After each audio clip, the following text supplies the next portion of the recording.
Salut tout le monde, et bienvenue de nouveau sur notre chaîne. On dit que les cris pouvaient être entendus à des milles à la ronde. Été 1462. Vous êtes un soldat ottoman dans l'armée la plus puissante de la Terre. Vous avez conquis Constantinople, vous avez renversé des empires. Vous marchez vers une petite principauté appelée Wallachia pour écraser un prince rebelle. Cela devrait prendre des semaines, peut-être des jours. Puis vous le sentez. La mort, la pourriture, quelque chose d'autre que vous ne pouvez pas tout à fait nommer. Votre colonne ralentit. Les éclaireurs ont cessé de bouger. Et alors que vous contournez la colline près de la capitale, vous le voyez. Une forêt. Mais les arbres ne sont pas des arbres. Ce sont des êtres humains. 20 000 d'entre eux. Vos frères, vos camarades, hissés dans les airs sur des pieux de bois, disposés en rangées géométriques parfaites à perte de vue. Certains sont morts depuis des semaines, leur corps gonflé et noir. D'autres bougent encore, respirent encore, hurlent encore. Votre sultan, l'homme qui a conquis l'Empire byzantin, jette un regard et fait faire demi-tour à toute son armée. Quel genre d'esprit crée une chose pareille? Et voici la partie qui devrait vous terrifier. Ce n'était pas de la folie, c'était de la stratégie. Froide, calculée et horriblement efficace. L'histoire que vous pensez connaître sur Vlad l'Empaleur est un mensonge. Non pas parce que cela n'est pas arrivé, mais parce que la vérité est bien pire. Voici le récit complet de la façon dont un homme a militarisé la souffrance humaine si efficacement qu'il a changé le cours des empires. Et à la fin, vous comprendrez pourquoi l'horreur réelle n'était pas ce qu'il faisait au corps, c'était ce qu'il faisait aux esprits. Commençons par une question que personne ne pose. Qu'est-ce qui brise un être humain si complètement qu'il devient capable de cela? L'année est 1442. Vlad a 11 ans. Son père, Vlad II Dracule, Vlad le Dragon, vient de conclure un pacte avec le diable. Pas un pacte métaphorique, un vrai avec un nom, le sultan Mourad II de l'Empire ottoman. L'accord est simple. Vlad II garde son trône en Wallachia. En échange, il livre ses deux plus jeunes fils comme otages, une garantie, un gage vivant pour assurer sa loyauté. Ainsi, le jeune Vlad et son frère Radu sont arrachés à leur foyer et livrés au cœur de l'Empire ottoman. Pas comme prisonniers dans des cachots, mais comme invités au palais d'Edirne et plus tard d'Agrias.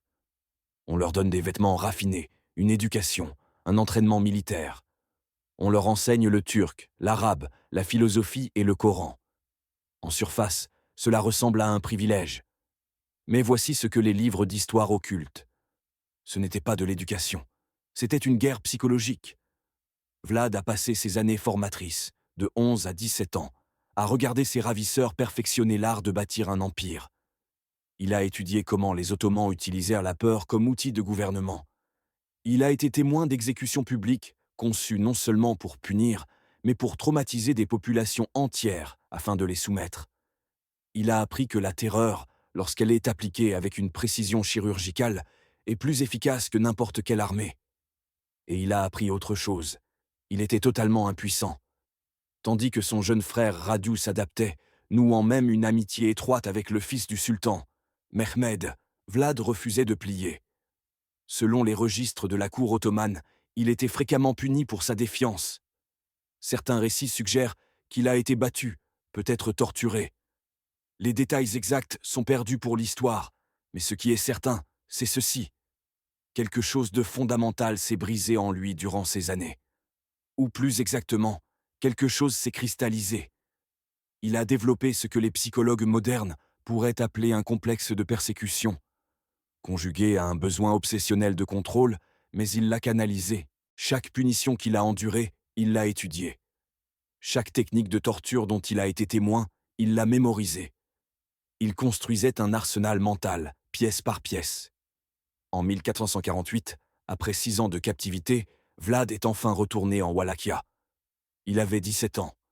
2 mois plus tard, son père était assassiné par des boyards rivaux, la noblesse qui jouait sur les deux tableaux, entre Ottomans et Hongrois.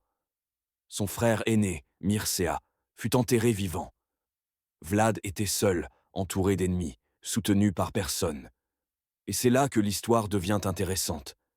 Il ne voulait pas seulement se venger, il voulait remodeler le monde à l'image de son traumatisme. Il prendrait tout ce que les Ottomans lui avaient appris sur la terreur et le raffinerait en quelque chose qu'il n'avait jamais vu auparavant. Mais d'abord, il devait attendre. Pendant 6 années supplémentaires, Vlad a vécu en exil, complotant, planifiant, étudiant les tactiques militaires et les manœuvres politiques. Et en 1456, avec le soutien des Hongrois, il s'est enfin emparé du trône de Wallachia. Le monstre était sur le point de naître. Si vous êtes fasciné par les points de rupture psychologiques documentés qui ont créé les figures les plus notoires de l'histoire, abonnez-vous. Nous ne faisons que commencer à voir comment ce garçon brisé est devenu quelque chose de bien pire que ce que ses ravisseurs n'auraient jamais imaginé. Le banquet de couronnement de Vlad en 1456 aurait dû être une célébration. Au lieu de cela, il est devenu le modèle de tout ce qui a suivi. Il a invité les familles de Boyars, cette même noblesse qui avait orchestré le meurtre de son père et enterré son frère vivant. Des centaines d'entre eux sont arrivés dans leurs plus beaux habits, croyant qu'ils étaient là pour prêter allégeance au nouveau prince. La grande salle était décorée, le vin coulait à flots. Puis, au milieu du festin, Vlad s'est levé et a posé une question simple. « À combien de princes de Wallachia avez-vous survécu ?» Les plus vieux boyards ont fièrement répondu « 7, 10. » Certains prétendaient se souvenir d'une douzaine de souverains différents. Ils se vantaient, eux, de leur survie, de leur flair politique, de leur capacité à durer plus longtemps que n'importe quel prince assis sur le trône. Vlad a souri. Puis, il a donné un ordre. Chaque boyard qui avait répondu fut arrêté sur le champ. Mais c'est là que l'on voit l'esprit méthodique à l'œuvre. Il ne les a pas exécutés. Pas encore. Au lieu de cela, il les a séparés en 2 groupes selon l'âge et la santé. Les plus vieux, les architectes de la destruction de sa famille. Ils furent empalés immédiatement devant les murs du palais. Pas rapidement. Les pieux furent soigneusement insérés pour éviter les organes vitaux, garantissant qu'ils mourraient lentement sur des heures ou des jours. Leurs cris fournirent la bande sonore de ce qui vint ensuite. Les boyards plus jeunes et plus forts et leurs familles furent dépouillés de leurs habits nobles et forcés à marcher 50 milles vers le nord, jusqu'aux ruines du château de Poenari. Là, on leur donna un choix qui n'en était pas vraiment un. Rebâtir la forteresse de leurs mains, nus, ou mourir. Pendant des mois, ils ont hissé des pierres sur le flanc de la montagne. Ils ont travaillé jusqu'à ce que leurs mains saignent, jusqu'à ce que leurs beaux vêtements pourrissent sur leur corps, jusqu'à ce qu'ils s'effondrent d'épuisement. La plupart sont morts pendant la construction. Les survivants ne furent-ils plus jamais les mêmes. Vlad avait efficacement effacé l'ancienne noblesse et l'avait remplacée par une nouvelle classe qui lui devait tout et vivait dans la terreur absolue de son mécontentement. Ce n'était pas seulement de la vengeance. C'était un démantèlement systématique de la structure de pouvoir qui avait rendu la Wallachia faible. Et cela révélait quelque chose de crucial sur la psychologie de Vlad. Il ne voulait pas seulement l'obéissance. Il voulait briser les gens si complètement que l'obéissance devienne leur seule réponse possible. Mais c'était encore de la politique intérieure. Les boyars étaient vivalaques. Ce que Vlad fit ensuite enverrait des ondes de choc à travers les empires. En 1459, le sultan Mehmed II, oui, ce même Mehmed qui avait été le compagnon d'enfance de Vlad, envoya des émissaires en Wallachia pour exiger le tribut annuel que le père de Vlad avait accepté de payer. La demande s'accompagnait d'une insulte supplémentaire. Vlad devait se présenter personnellement à Constantinople pour renouveler son serment de vassalité. Les émissaires sont arrivés en s'attendant au théâtre politique habituel, peut-être une négociation, peut-être une contre-offre. Ce qu'ils ont eu fut un avant-goût de l'enfer. Lorsqu'ils sont entrés à la cour de Vlad et ont refusé d'ôter leur turban, une véritable coutume religieuse dans le protocole ottoman, Vlad leur a demandé d'expliquer leur tradition. Ils l'ont fait, probablement soulagés qu'ils semblent intéressés à comprendre plutôt qu'offensés. Vlad a hoché la tête pensivement. Puis il a dit quelque chose qui a dû glacer leur sang. « Je respecte un homme qui honore sa foi si complètement.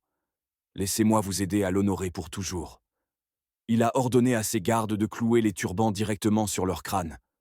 Pensez à la précision de cette cruauté. Il ne les a pas tués. Il les a mutilés d'une manière qui était à la fois chargée de symboles et médicalement calculée pour s'assurer qu'ils survivraient au voyage de retour vers Constantinople.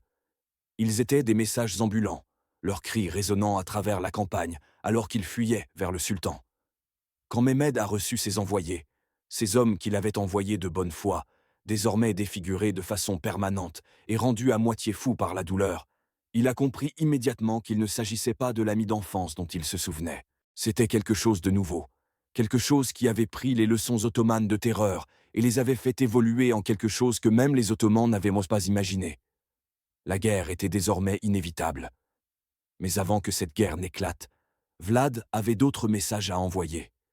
Voici ce que la plupart des gens ne comprennent pas au sujet de l'empalement. Ce n'était pas seulement une exécution, c'était de l'ingénierie. L'image courante, un pieu enfoncé directement à travers le torse, tuerait presque instantanément. Cela va à l'encontre de l'objectif recherché. La méthode de Vlad était bien plus sophistiquée et infiniment plus cruelle. Basée sur des analyses médicales contemporaines, des descriptions et des récits ottomans survivants, voici comment cela fonctionnait réellement. D'abord, la victime était allongée face contre terre. Le pieu, soigneusement sélectionné, arrondi à la pointe et abondamment huilé, était inséré par le rectum. Mais voici le détail crucial. Il était inséré selon un angle spécifiquement conçu pour éviter tous les organes majeurs et les vaisseaux sanguins. La victime était ensuite lentement relevée à la verticale et la gravité faisait le reste. Au cours d'heures ou parfois de jours, leur propre poids corporel forçait le pieu à monter graduellement à travers leur torse. Le chemin était calculé pour éviter le cœur, les poumons et les artères majeures. Dans certains cas documentés, le pieu finissait par émerger par l'épaule ou la poitrine, mais la victime pouvait rester en vie jusqu'à 3 jours. Pourquoi cette méthode ? Parce que Vlad comprenait quelque chose que les experts modernes en guerre psychologique confirment désormais. Être témoin d'une souffrance prolongée est exponentiellement plus traumatisant que d'être témoin d'une mort rapide. Une décapitation sur un champ de bataille est horrible, mais brève. L'empalement était une performance qui durait des jours, accompagnée de cris qui pouvaient être entendus à travers des vallées entières. Mais l'acte physique n'était qu'un composant. Le véritable génie, si l'on peut utiliser un mot aussi perverti, résidait dans la mise en scène. Quand Vlad empalait des victimes, il le faisait sur les places publiques, le long des routes principales, devant les portes des villes, partout où cela maximiserait la visibilité. Il comprenait que le bouche à oreille et la rumeur multiplieraient l'impact psychologique bien au-delà du nombre réel de victimes. Un empalement vu par 100 personnes créait 100 conteurs, dont chacun en raconterait 100 de plus. Et il affinait constamment le symbolisme. Les pieux étaient de hauteurs différentes selon le rang. Les paysans près du sol, les nobles plus hauts, le plus haut réservé aux commandants ennemis. Cela créait une hiérarchie visuelle grotesque qui renforçait son message. Chacun a une place dans mon monde et chacun souffrira selon son rang. Dans certains récits, il disposait les victimes empalées selon des motifs géométriques, cercles, étoiles, anneaux concentriques. Ce n'était pas du sadisme aléatoire, c'était une démonstration de contrôle. Cela disait « J'ai tellement de pouvoir que je peux transformer la souffrance humaine en art ». Il existe un pamphlet allemand, de 1462, certes de la propagande, mais basé sur des récits de témoins oculaires des marchands saxons en Wallachia, qui décrit Vlad dînant au milieu des empalés. Il aurait fait dresser une table au milieu d'un champ de pieux, prenant ses repas entourés d'hommes mourants, et semblait apprécier l'expérience. Que cet incident spécifique se soit produit exactement comme décrit est discutable. Mais ce qui ne l'est pas, c'est le message psychologique. Je suis tellement au-delà de votre compréhension du comportement humain que votre horreur ne m'atteint pas. Les Saxons, qui avaient leur propre relation compliquée avec Vlad, ont largement diffusé ces pamphlets. Ce furent parmi les premières histoires d'horreur produites en série dans l'histoire européenne, accompagnées d'illustrations sur bois. Ces images, rudimentaires mais efficaces, se sont propagées à travers l'Europe et ont cimenté la réputation de Vlad. Mais voici la question que personne ne posait. Est-ce que tout cela fonctionnait ? La terreur était-elle réellement une stratégie militaire efficace ? Ou Vlad n'était-il qu'un sadique doté de pouvoir ? La réponse est venue à l'été 1462, et elle allait prouver que les méthodes de Vlad n'étaient pas seulement efficaces, elles étaient dévastatrices. Le sultan Mehmed II en avait enfin assez. Au début de 1462, Vlad avait non seulement refusé de payer le tribut, mais avait lancé des raids profonds dans le territoire ottoman au sud du Danube. Dans une campagne particulièrement brutale, Il a traversé les terres ottomanes avec une petite force et selon sa propre lettre au roi de Hongrie, a tué plus de 23 000 personnes. Il tenait même un décompte des corps, classant les victimes par âge et par sexe. Mehmed, qui avait conquis Constantinople à l'âge de 21 ans, qui avait écrasé rébellion après rébellion, qui commandait la machine militaire la plus puissante sur Terre, décida de régler personnellement le problème valaque. Au printemps 1462, il rassembla une armée estimée entre 60 000 et 90 000 hommes. Le chiffre exact est perdu pour l'histoire, mais même les estimations conservatrices le situent à plus du triple de toute la population masculine en âge de porter les armes en Wallachia. Ce n'était pas une invasion, c'était une extermination. Vlad avait peut-être 20 000 à 30 000 hommes au total, dont beaucoup étaient des paysans conscrits avec un entraînement minimal. Une bataille conventionnelle serait un massacre. Alors Vlad fit ce qu'il planifiait depuis l'enfance. Il refusa de leur livrer une bataille conventionnelle. Alors que l'armée ottomane entrait en Wallachia, elle ne trouva rien. Des villages vides, des puits empoisonnés, des champs brûlés.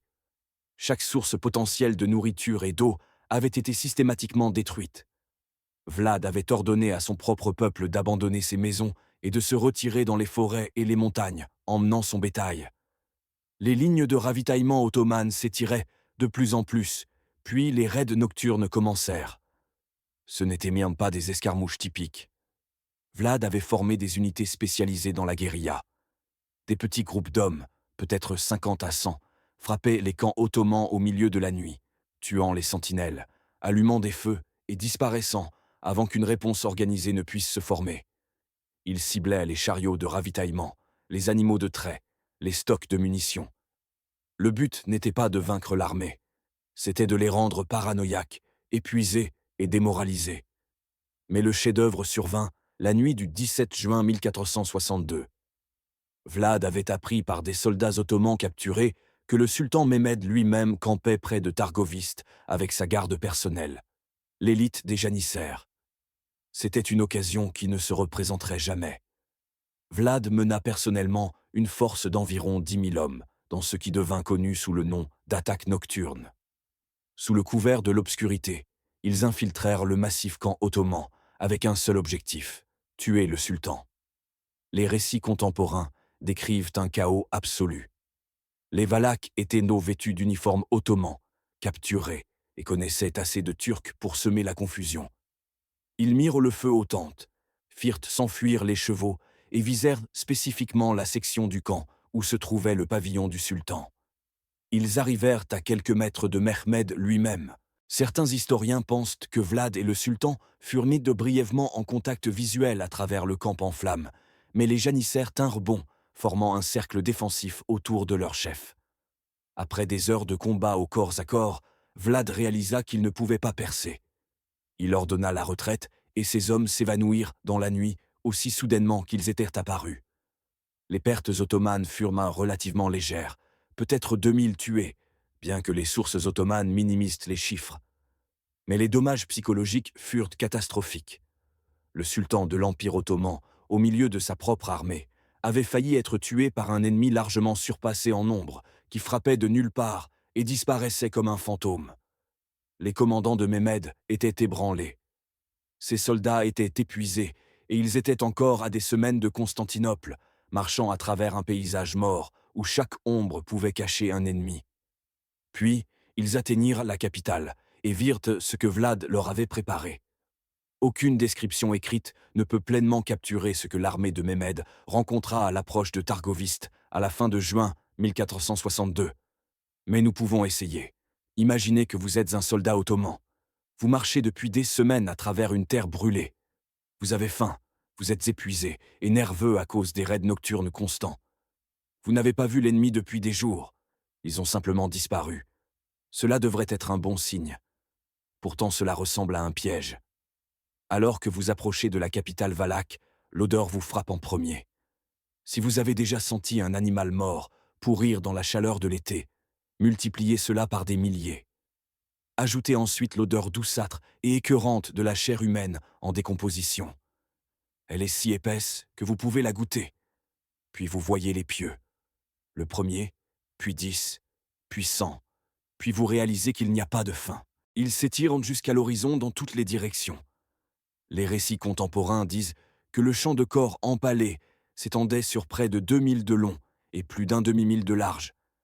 Les historiens modernes débattent du nombre exact. Les sources ottomanes, minimisant probablement pour des raisons de propagande, revendiquent 10 000. Les sources valaques et hongroises en revendiquent jusqu'à 20 000. La vérité se situe probablement entre 15 000 et 20 000 corps empalés. Mais voici ce qui vous donne la chair de poule.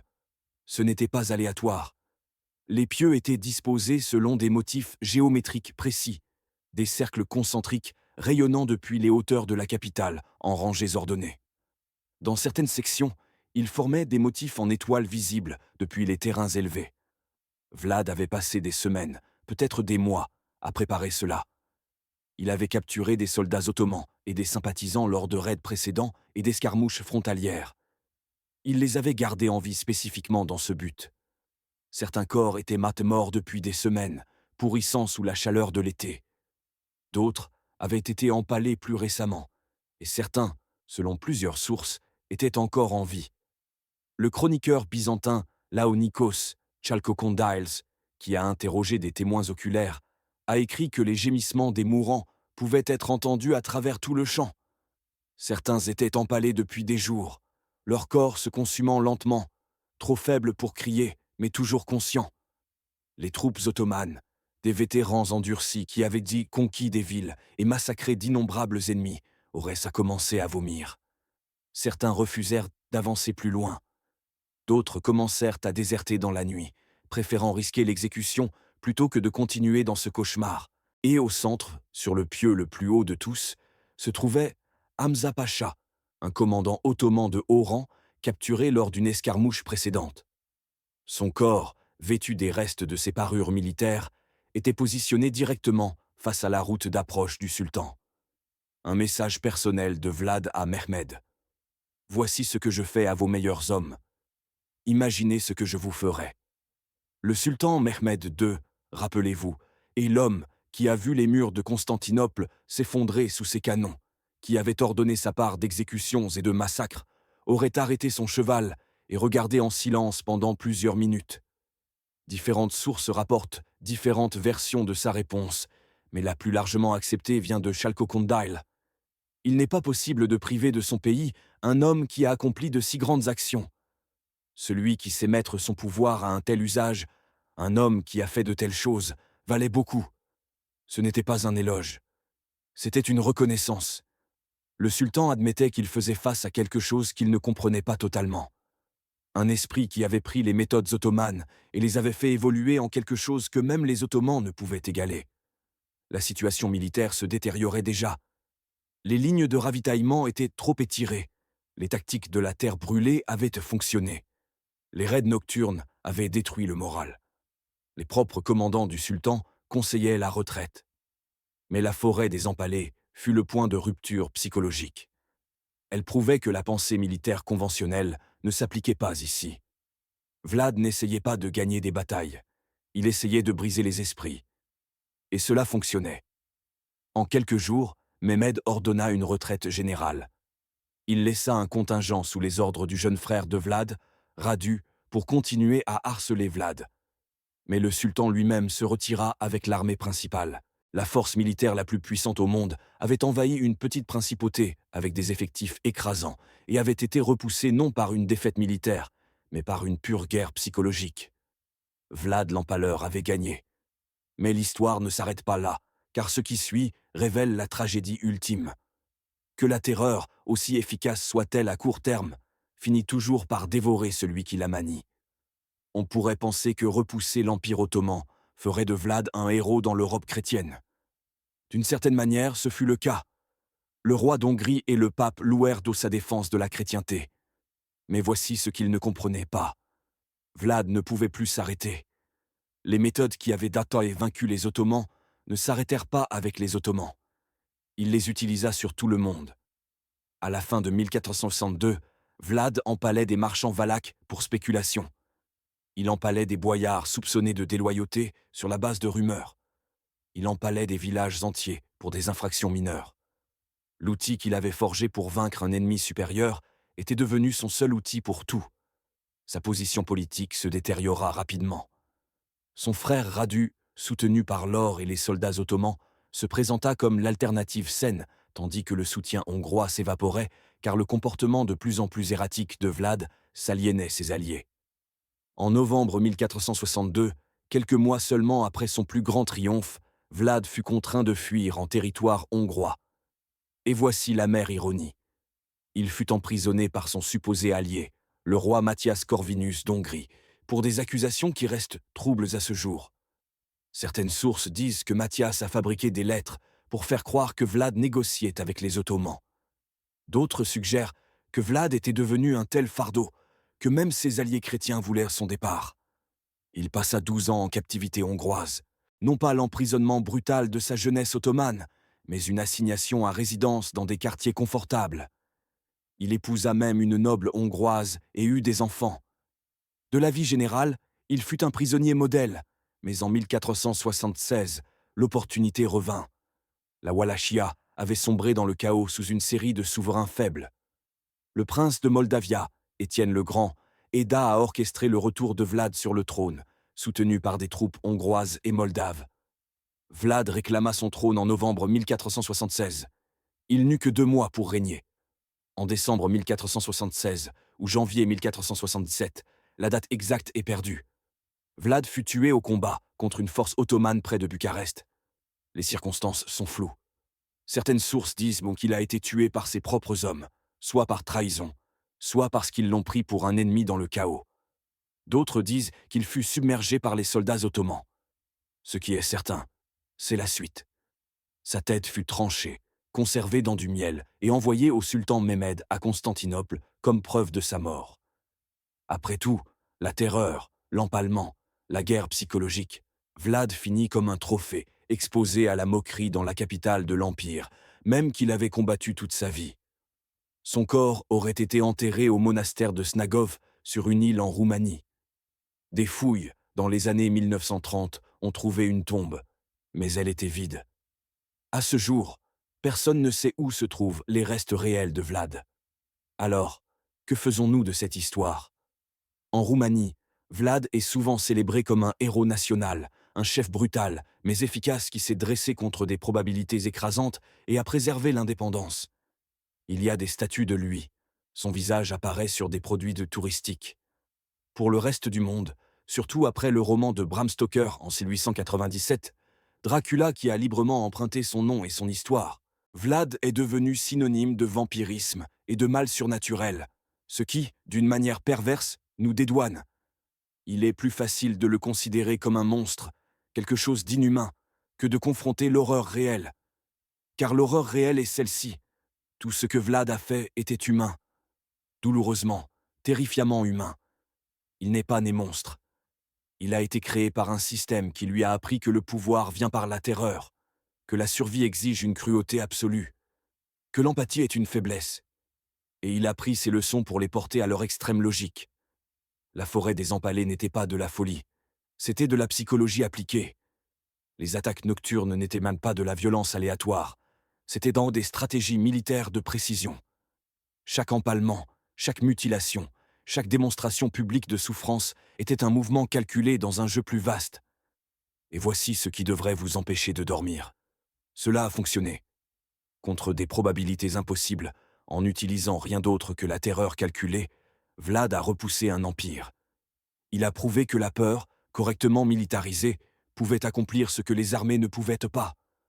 La question n'est pas de savoir si Vlad était mauvais. C'est évident.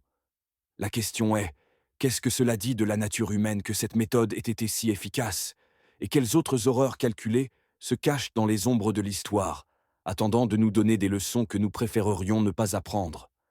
Si vous voulez continuer à découvrir les vérités inconfortables que les manuels enterrent, abonnez-vous. Car les chapitres les plus sombres de l'histoire ne concernent pas seulement ce qui s'est passé. Ils consistent à comprendre pourquoi cela a fonctionné. Et c'est la connaissance que nous ne pouvons pas nous permettre d'oublier. J'espère que cette histoire vous a plu. N'oubliez pas de vous abonner, et je vous dis à bientôt.